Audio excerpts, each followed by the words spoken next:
બની ગયો હતો. હવે સરપંચ હવે છે કોમ લાભવું જ છે. ગાંઠ પાસ થાય રહી સરપંચના ઘરે.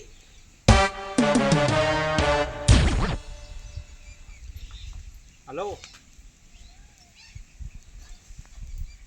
અલ્યા હવે હું સરપંચ આવ્યો છું. હવે મીને હું કહેવા દઉં એટલે હું એમ મારે ઓછા સુધી પહોંચ એટલે તમારે કોઈ કાગળિયાનો હોય ને કોમ એટલે એમ કહેતો હતો ઓછા સુધી પહોંચી એ મારે દઈને થઈને મી વસાડવાનો હોય.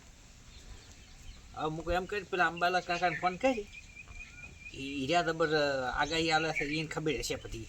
એ સરપંચને ખબર કશું નહીં એટલે ફોન મિલ દે તો કોમ મગજ ખાતા ગઈ મારા બેટા મી નહીં આવતો એ સરપંચને ફોન કરશે.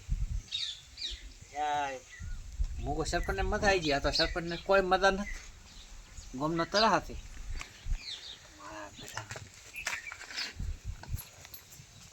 સરપંચ હવે બધે અત્યારે પાઇપ ગોઠવે ને બધાને ક્ષેત્ર ધડા પાડે ત્યારે સરપંચને મેળાવે ને સરપંચને કોઈ મેળાવે એમ નથી. હવે શું કરવું ગમવાળાને તો વોટ તો હાલ્યા છે તું મારો દીવ ખાઈ દેવાના છે. હવે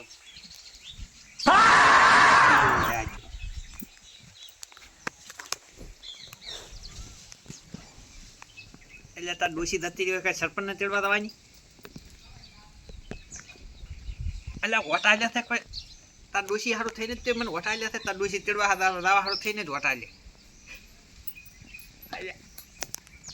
એમ એટલે એમ કહેતો હતો કાગળિયો કોમ હોય ને તો તમે મારે ઉપર ઉથી પહોંચશે એમ કહેતો હતો. એમ નહોતો કહેતો કે બધા તમારા ડોસ્યું રીંદા એ મારે તેડવા દાવાની એનો તરાતે હવે માથું પકવાડી નાખ્યું હોય ને તો પછી